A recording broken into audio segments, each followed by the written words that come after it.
Shalom, salam sejahtera untuk kita semua. Kabar baik untuk kita hari ini. Kita memuji Tuhan bahwa di banyak tempat jumlah kasus COVID-19 semakin berkurang. Dan kabar baik yang lain adalah sudah semakin banyak pasien-pasien COVID-19 yang sembuh pada akhir-akhir ini. Jumpa lagi dalam program 100 hari berdoa. Puji Tuhan saudara-saudara, saat ini sebelum kita membawa doa-doa kita kepada Tuhan, kembali mari kita dengarkan firman Tuhan. Namun sebelumnya, mari kita berdoa. Bapa di sorga, terima kasih Tuhan. Kesempatan yang baik ini kami mau gunakan untuk membawa doa-doa kami kepadamu. Namun Bapa, kami rindu untuk mendengarkan firman-Mu. Berfirmanlah ya Allah, kami siap mendengar. Dalam nama Yesus kami sudah berdoa. Amin. Pembahasan kita pada saat ini adalah percaya tanpa melihat atau believing without seeing. Saudaraku yang kekasih, di dalam kehidupan kita pasti banyak pertanyaan-pertanyaan sehubungan dengan keyakinan kita kepada Tuhan, sehubungan dengan bagaimana cara kita beriman kepada Allah yang kita sembah. Saudaraku yang kekasih, adalah satu hal untuk percaya ketika mujizat itu terjadi di depan Anda. Ketika Anda bisa melihatnya dengan mata kepala Anda sendiri. Tetapi bagaimana jika kita tidak melihat jawabannya? Atau kita tidak melihat mujizat terjadi dalam kehidupan kita? Atau mungkin kita tidak melihat ada malaikat yang datang untuk memberikan pertolongan kepada kita? Apakah sikap kita dalam situasi-situasi seperti ini? Saudaraku yang kekasih, di dalam Yohanes pasal yang ke-20 ayat 29 firman Tuhan berkata, berbahagialah mereka yang tidak melihat namun percaya. Mari kita lihat kisah di dalam kitab Injil Matius pasal yang ke-8 ayat 5 hingga ayat yang ke-13. Di sana menceritakan tentang bagaimana Yesus menyembuhkan hamba dari seorang perwira di Kapernaum. Di ayat yang ke-5 firman Tuhan berkata, ketika Yesus masuk ke Kapernaum, datanglah seorang perwira mendapatkan dia dan memohon kepadanya, Tuan, hambaku terbaring di rumah karena sakit lumpuh dan ia sangat menderita. Yesus berkata kepadanya, aku akan datang menyembuhkannya. Saat mana Yesus mengatakan aku akan datang menyembuhkannya, perwira ini langsung berkata, Tuan, aku tidak layak menerima Tuan di dalam rumahku. Katakan saja sepatah kata, maka hambaku itu akan sembuh. Saudaraku yang kekasih, kalimat yang diungkapkan oleh perwira yang ada di Kapernaum saat ini. Perwira ini memiliki satu iman yang luar biasa. Mengapa? Oleh karena dia menantang Yesus untuk tidak datang ke rumahnya, untuk menyebutkan sepatah kata saja, dan dengan penuh keyakinan, hambanya akan sembuh. Saudaraku yang kekasih, perwira ini mengatakan, sebab aku sendiri seorang bawahan, dan di bawahku ada pula prajurit. Jika aku berkata kepada salah seorang prajurit itu pergi, maka ia akan pergi. Dan kepada seorang lagi datang, maka ia akan datang. Ataupun kepada hambaku, kerjakanlah ini, maka ia mengerjakannya.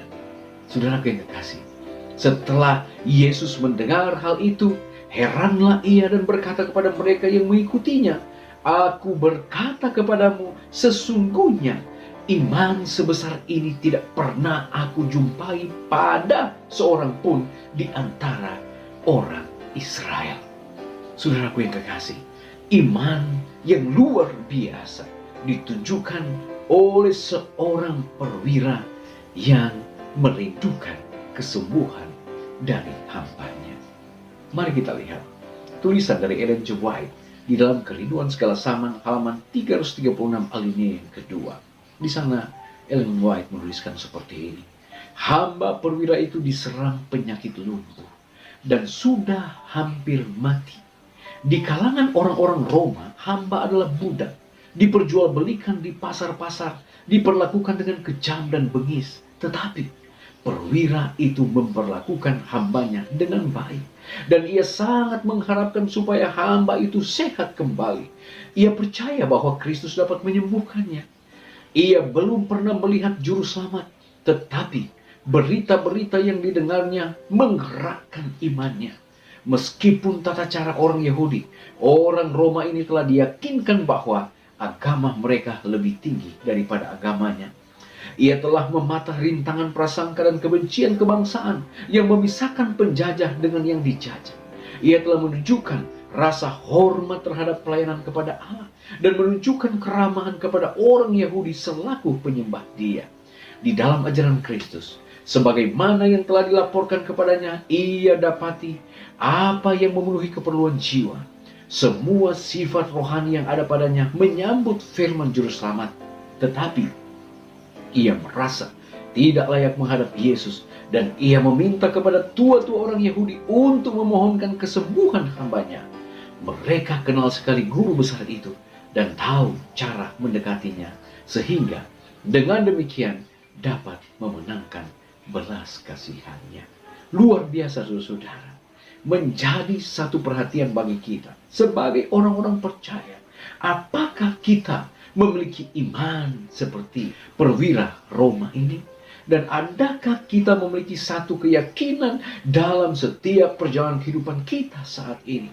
Saat kita dalam keadaan bimbang, saat kita dalam keadaan ragu, saat kita dalam keadaan susah, saat kita dalam keadaan menderita, apakah kita memiliki iman seperti perwira Roma ini? Saudaraku yang kekasih, di dalam Bible Echo, September 24, 1894, bagian yang ke-6 berkata bahwa Dia akan mendengar orang-orang yang meminta ketika mereka berseru kepadanya.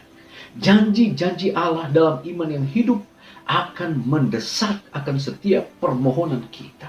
Meskipun kita lemah dan berdosa, bahkan tidak layak, Roh membantu kita dalam kelemahan kita. Ketika kita telah mengajukan permohonan kita satu kali, kita tidak boleh meninggalkannya. Tetapi berkata, sebagaimana Yakub ketika dia bergulat semalaman dengan malaikat, aku tidak akan membiarkan engkau pergi jika engkau tidak memberkati aku. Dan seperti dia, kita akan menang. Saudara, percaya walaupun tidak melihat adalah merupakan tantangan bagi kita sebagai orang-orang percaya. Di tengah-tengah situasi yang sulit ini, mari kita percaya kepada Yesus. Kita percaya kepada Tuhan bahwa Dia akan memberikan kepada kita kemenangan-kemenangan. Dia akan memberikan perlindungan-perlindungan dan Dia akan memberikan kelepasan bagi kita di situasi sulit sekalipun. Berseru kepadanya, beriman kepadanya, maka kita akan memperoleh satu keyakinan dan satu kemenangan. Yesus akan memberikan jalan keluar dari setiap pergumulan-pergumulan kehidupan kita. Adalah doa dan harapan kita pada saat ini. Saya berdoa nama Yesus. Amin. Baik, saudara-saudara, kita akan datang pada doa saat ini. Seperti biasa ada 4 pokok doa kita akan doakan saat ini. Yang pertama, kita berdoa agar ketika negara-negara dan ekonomi dibuka sehubungan dengan lockdown, tidak ada peningkatan dramatis sehubungan dengan orang yang terpapar dengan COVID-19. Yang kedua, kita doakan penginjilan dari Chinese Ministry, baik di Filipina maupun di Indonesia, agar mereka terlindung dari virus corona, dan kita berdoa agar banyak orang-orang Tionghoa yang bisa menerima kebenaran. Kemudian yang ketiga, kita berdoa untuk negara Tiongkok dengan 1,4 miliar penduduk, agar mereka bisa terbuka di dalam pekabaran Injil. Dan yang terakhir, kita berdoa agar kita semua boleh menggunakan waktu ekstra yang kita miliki di rumah untuk belajar firman Tuhan, berdoa, bahkan mengajar anak-anak kita lebih dekat dengan Tuhan. Saudara-saudara, mari kita berdoa. Bapa di surga, terima kasih Tuhan, kebaikan-Mu yang kami rasakan sampai saat ini. Kami diajar saat ini Tuhan, untuk percaya walaupun kami tidak melihat. Pengalaman dari perwira Roma yang berada di Kapernaum bisa menolong kami untuk mempercayai Yesus sebagai juru selamat pribadi kami. Walaupun kami tidak melihat sesuatu yang besar terjadi secara nyata, tetapi dengan iman bahwa Tuhan akan turut bekerja mendatangkan kebaikan bagi kami semua. Bapa di sorga, saat ini kami berdoa untuk pokok-pokok doa pada hari ini. Di antaranya, biarlah Tuhan berkati ketika beberapa negara bahkan perekonomian terbuka, ketika lockdown dibuka. Tolonglah Tuhan agar tidak terjadi akan penyebaran COVID-19 yang lebih besar lagi. Dan biarlah semuanya akan teratasi sehingga nama Tuhan dipuji dimuliakan.